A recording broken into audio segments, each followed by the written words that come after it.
day in history, August 17th, 1960, the trial of U-2 pilot Gary Powers began in Moscow. In a way, it was a simpler time back then, right?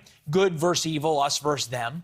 Then came the fall of the Soviet Union, and America ruled the world. We've kind of gotten used to that. Now, perhaps, we are in a Cold War with China, and it might be too late to put China back in its place without a real war. Not to mention, their best weapons and technology comes from us. Some is stolen, others is given from the Wall Street Journal. The U.S. continues to send to China an array of semiconductors, aerospace components, artificial intelligence, technology, and other items. Congressman Mark Green's here, former Army Ranger, Special Operations Flight Surgeon, now member of Congress from Tennessee. Are we right to ask that it might take a war to put China in its place, and could we win one?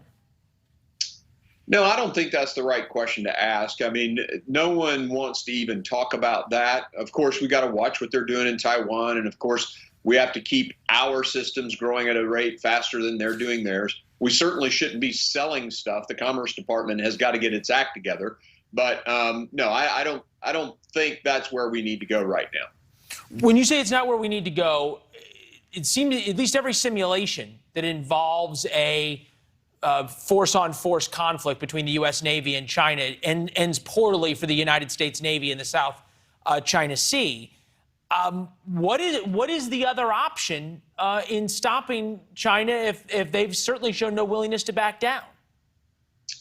Well, it's all about multilateral, basically getting a multipolar dynamic set up. Look, a battleship parked off Sri Lanka's coast has certainly pissed the Indians off. And with the trilateral agreement with North Korea or South Korea and Japan leveraging against China, it's all about the other players and alliances in a multipolar phase. And that's kind of what we've got to try to create. We're in a bipolar phase now. We need to push to a multipolar phase, and that means alliances. And with those alliances, we leverage against China, and we can hold them accountable. I think about the way that the Chinese have acted over the past year. I think about really the bipartisan anger at China and resolve, yet the White House doesn't seem quite in the same place. And Democrats in Congress aren't really quite there pushing them. They're not passing the Taiwan Security Act. It's not quite there. Why is that?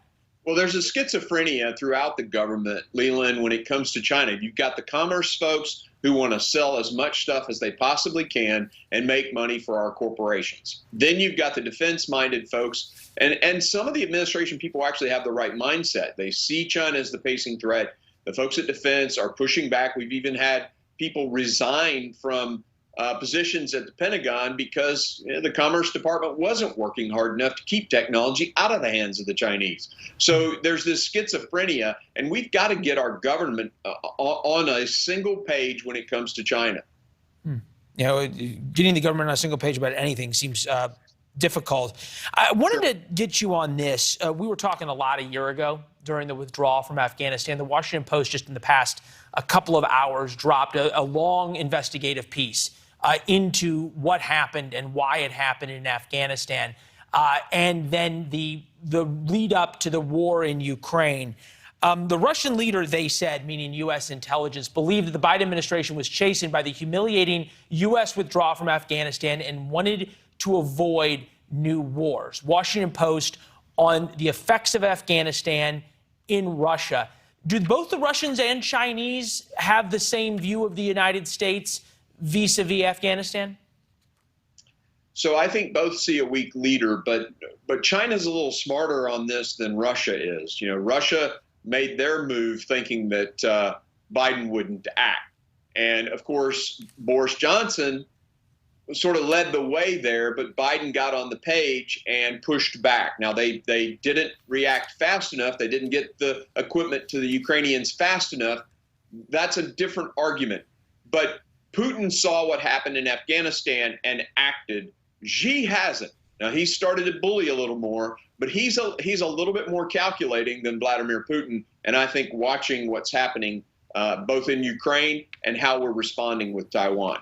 Still, though, Russia and China now involved in military drills. Those are coming later this year. Are we certainly in a place, though, where thinking the 1990s, late 2000s, even early 2010s, when America was the unilateral power in the world, are over? Oh, absolutely. I would say that we're in a bipolar situation, not a unipolar moment.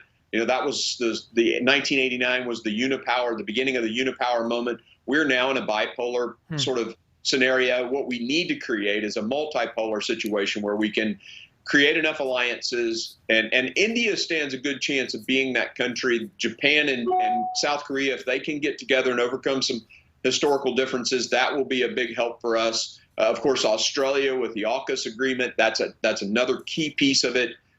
That is the way forward, a multipolar world where we're working together to balance. Yeah. Well, Congressman, we appreciate it. Good to see you as always. Thank you. Thanks for watching. Go to newsnationnow.com to find NewsNation on your television provider.